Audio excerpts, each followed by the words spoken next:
आपको बुलाना पड़ गया, और ये जानकारी हमारे लोगों को भी नहीं थी कि इस तरह की बात होगी।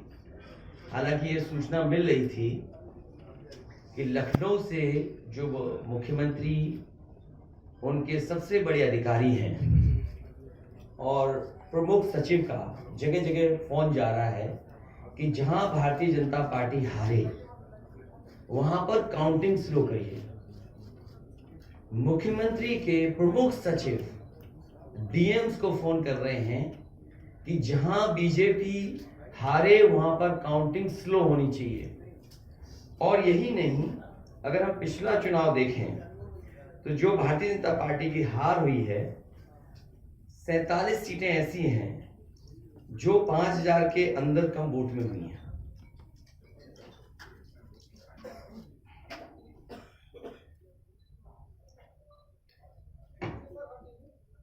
सैंतालीस सीटें ऐसी हैं पिछले चुनाव की जहां पर 5000 वोट के कम फासले से भारतीय जनता पार्टी जीती है। और जो आज देखने को मिला है बनारस में कि जहां ईवीएम ले जाई जा रही थी, एक ट्रक पकड़ा गया, 2 ट्रक लेकर के भाग गए। अगर सरकार चोरी नहीं कर रही थी, ये वोट की चोरी जो नहीं कर रही थी, तो कम से कम बताए कि एक गाड़ी रोक ली, पकड़ी गई, लाइव है, अभी भी हम लाइव देख सकते हैं। 2 गाड़ियां क्यों भागी? अगर कोई चोरी नहीं थी, प्रशासन ने, सिक्योरिटी ने इतना इंतजाम क्यों नहीं किया?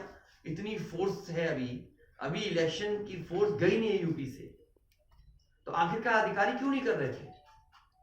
क्या वजह है कि बिना सिक्योरिटी, बिना इतने इंतजाम के ईवीएम जा रही हैं कि किसी भी वेयर हाउस में रखी हो या किसी भी स्ट्रांग रूम में रखी हो, तो बिना प्रत्याशी के जानकारी के आप मूव नहीं कर सकते। अगर आपको ईवीएम्स को मूव करना है तो कम से कम जो प्रत्याशी चुनाव लड़ रहे हैं उनकी जानकारी में होना चाहिए। और सोचिए, मुख्यमंत्री आवास से प्रमुख सचिव, मुख्यमंत्री जगह जगह फोन कर रहे हो और डीएम्स को बता रहे हो। ये घबरा गए उसी दिन जिस दिन अखबारों में कुछ जगह आया कि कहीं पार्क की सफाई हो रही है, कहीं घर की सफाई हो रही है। और आप में से वो लोग हैं जो जमीन पर घूमे, जो जमीन पर चुनाव चल रहा है, वो भारतीय जनता पार्टी के खिलाफ था, जनता के अंदर नाराजगी थी। ये जो कल एग्जिट पोल आए हैं, मैं एग्जिट पोल पर बोलना नहीं चाहता था, लेकिन जो एग्जिट पोल आए हैं वो कहीं ना कहीं परसेप्शन ये क्रिएट करना चाहते हैं कि हाँ भारतीय जनता पार्टी जीत रही है, जिससे वो चोरी भी करें अगर, वो भी ना पता लगे कि हाँ चोरी हुई है। इसीलिए अगर हमने वोट दिया है तो मैं अपने नौजवानों से, किसानों से और आम लोगों को कहूंगा कि उतनी हमारी जिम्मेदारी बनती है कि वोट को हम बचाएं। अगर वोट नहीं गिना जाएगा, ईवीएम ठीक करने में हम लोग भी घेर ही लिए हैं, नहीं दे तो लेके भागी गए थे। तो इनसे हम लोग डरने वाले नहीं है। हमारे गठबंधन के सभी नेता, कार्यकर्ता, हमारे सभी साथी लगे हैं, पूरी किलेबंदी है। जो भारतीय जनता पार्टी की सोच है, ये 1 कदम चलते हैं तो हम 10 कदम आगे निकल के चलते हैं। हम इनको 3 साल पहले ही बता दिया कि सत्ता से बेदखल करूंगा। आप लोग भी नहीं मान रहे थे, मान रहे थे, नहीं मान रहे थे। और आज प्रश्न खड़ा हो गया ना।